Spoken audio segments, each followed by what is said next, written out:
Shalom, Bapak Ibu, Saudara-saudari yang kekasih dalam Tuhan. Mari kita membuka Alkitab kita yang terdapat dalam Mazmur 133 ayat 1. Mazmur 133 ayat 1. Seperti ini firman Tuhan dikatakan, persaudaraan yang rukun.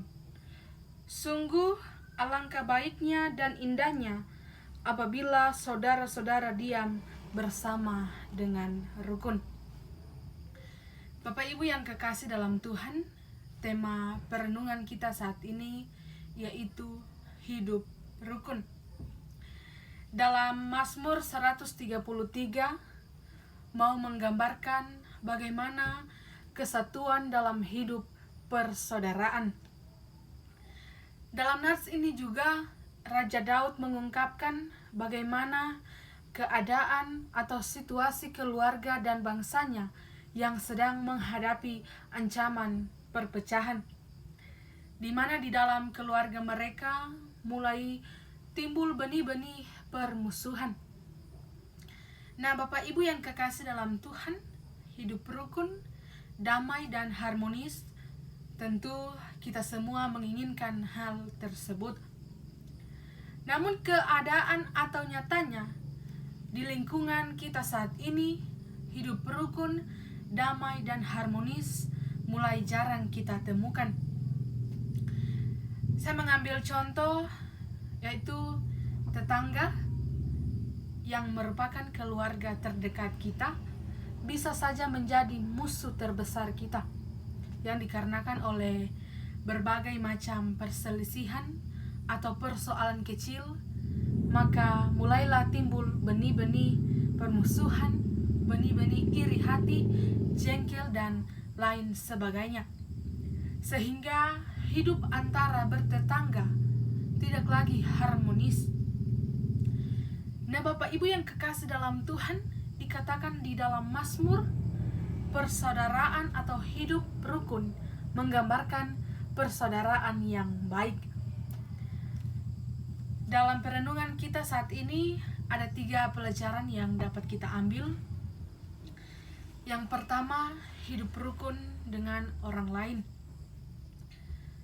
Hidup rukun dengan orang lain, hendaklah kita senantiasa mengutamakan hubungan yang baik, ketenangan, kesatuan, dan persekutuan dengan orang percaya. Kita juga harus berusaha hidup rukun dengan semua orang, karena dengan demikian akan menggambarkan persaudaraan yang baik.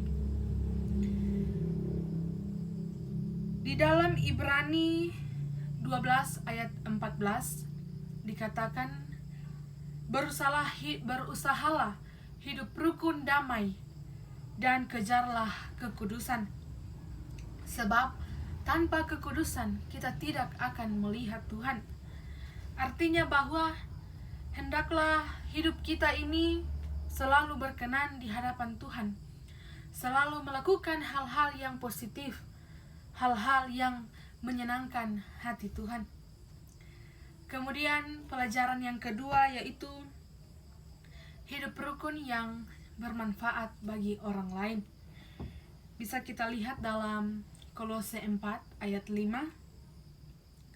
Hidup rukun yang bermanfaat bagi orang lain artinya bahwa dalam hidup ini kita juga harus bisa menjadi berkat bagi sesama. Relasi kita dengan sesama harus baik, dapat memanfaatkan waktu dengan baik, bahkan dapat memberikan semangat bagi orang lain dan siap untuk mempertanggungjawabkan hidupnya dalam situasi apapun. Kerukunan yang baik dengan sesama kita tentu juga akan menghadirkan berkat Tuhan. Dengan demikian, hidup kita juga akan diberkati oleh Tuhan. Pelajaran yang ketiga yang dapat kita ambil yaitu hidup rukun dalam cinta kasih.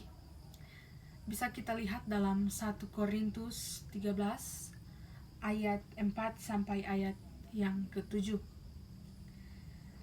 Memang Bapak Ibu Saudara-saudara, kita seringkali bahkan kita tidak mampu dan belum sempurna untuk mengasihi. Dan tentu kita juga sedang berusaha untuk menghidupkan kasih Allah di dalam diri kita sebagai kasih yang sempurna. Jika kita telah mengenakan kasih Allah, maka damai sejahtera Kristus akan memerintah dalam hatimu. Dan karena kasih itu yang telah menyatukan perbedaan, juga telah menggiring ke dalam satu tubuh dan satu rumah tangga. Kita semua memang tidak ada yang sempurna. Kasih kita kepada sesama, bahkan terlebih kepada Tuhan, jauh dari kata sempurna. Tetapi bagaimana kita mengoreksi diri kita masing-masing? Jangan ada perbedaan di antara kita, melainkan harus mengenakan kasih Kristus. Dengan demikian, hidup kita bersama, walaupun dalam perbedaan, tapi kasih Kristus yang akan terus mempersatukan kita.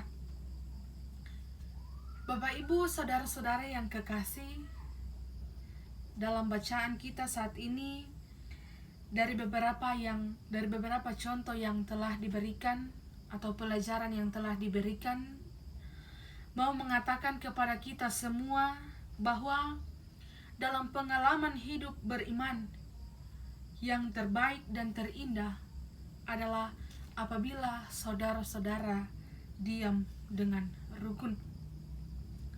Persaudaraan yang rukun tentu akan mendatangkan berkat. Bapak Ibu Saudara-saudara, bagian bacaan firman Tuhan saat ini mau mengajak kita untuk mewujudkan persaudaraan yang hidup rukun.